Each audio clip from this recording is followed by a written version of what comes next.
Episode 3 Warden and Colonial Engineer Uniforms. Welcome to another episode of Foxhole Uniform Breakdown, and honestly I'm dreading this one because unlike the previous entries, this one's going to be short. Mainly because these are battle dress uniforms with a few new bits of equipment strapped on them. I spaced these uniforms out between the more visually interesting ones, as I'll be spending more time talking about what they could have done with them and suggestions on how they could be less boring to look at. In our real world, armies do not simply exist without support. The equipment they use and the facilities they are housed in are constructed and maintained by a vast array of skilled specialists. This is the same in the foxhole world as well. Bunkers do not spring from the ground like mushrooms, and crates do not simply walk to the front to be prepared. The engineer and combat sappers of the world are essential with producing the material to keep the fight going and building vital frontline defences. So in short, as long as they know what they are doing, respect the foxhole field engineer, for without them, victory is not certain. Now, let us begin.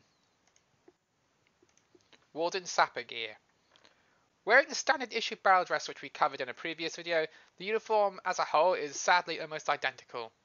What has changed is attached to the equipment belt set. Most noticeable of course being the spool of telephone wire attached to the belt of the engineer's harness ready to be unspun and patched into the wire network. Prior to the invention of wireless communication, it was down to either literal telephone wire or by dispatch rounder. Of course, the conditions of the First World War's no man's land, these wires would constantly be damaged either by artillery or radar sabotage, and sappers would be sent out constantly to repair them or lay new lines when they could. I must also point out the pack now being worn here to give the soldier the advantage of carrying more supplies for their work from the old battle dress. Extra storage space is good, though prior to the entrenched update these packs were standard issue to the battle dress for both sides and are hardly visually exciting or new. Now let's look at this battle dress collar. I intentionally left this out with the first video to help with the padding here. Around the collar now, wardens in general have what I assume is some sort of identification tag. It's too thin and small for protection and certainly not any form of industrial era gorget, as such things were either for officers or military police. Identification tags were used before the more pop culture friendly dog tags of today. These discs were usually leather or plastic rather than the metal that we have now in the real world with our modern ones. Now, some would point out that the spool could also be part of the barbed wire system to help maintain the bigger sets of the field now, but I think the telephone wire one makes more sense to me personally. Your mileage may vary with this one, it's really up to you. Usually I leave suggestions until the end of the video, but we're already done with this uniform. Now I understand once again the choice of developers, keeping some of these outfits the original lore, based on colour scheme and concept artist design and all that, but in the case of these ones, I feel this is a legit rush job, not a final design. First off, headwear for the Warden Engineer. Unless you're in the front line under artillery fire, a steel shrapnel helmet would be eagerly benched by some of these soldiers who are already carrying enough of the job and doing enough work. I suggest instead some sort of soft forage cap like this First World War bonnet de police here that the French used. Another minor thing to maybe consider is adding a leather sapper apron to the front of the Warden battle dress to break it out more.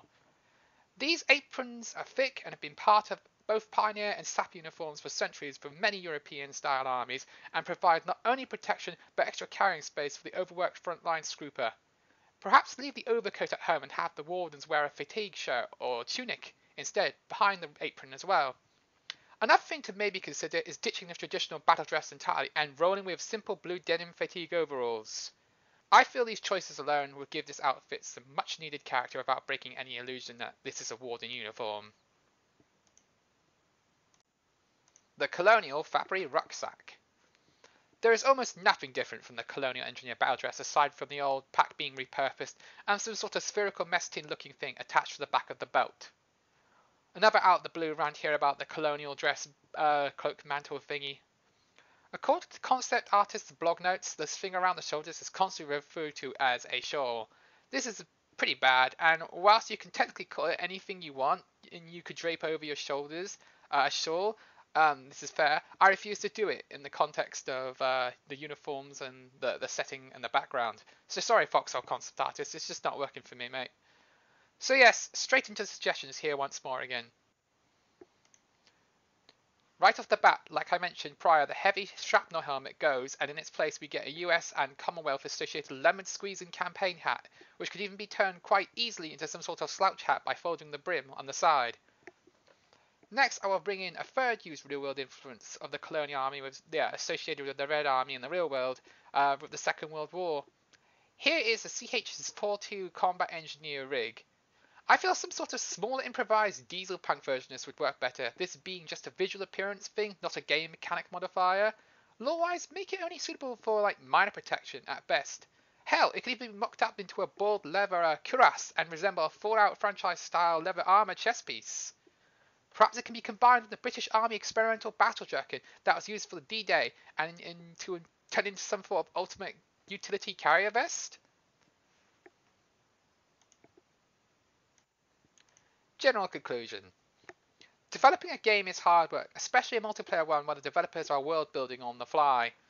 I just want to stress here I'm not mad, I'm just a little sad how not only of this one set, the uniforms are visually lacking, just like a prior set I covered, but I can understand why, and I really do hope the developers and artists come back to these later down the line post-release and do a big revamp for them. While writing these as a whole, I might add the concept how for the last two updates dropped, and while I'm sad Markfoot seems determined to keep the uniforms in a blandly recognisable place, I'm at least thrilled to see the concept artist constantly experimenting with putties with the Wardens instead of boot gaiters, and I hope eventually he will win the developers over and this will be something in future uniforms, or present uniforms at least. Now, stay on the right side of the road. These engineers and sappers got places to go and things to do and build. Thank you and goodbye. See you in another video.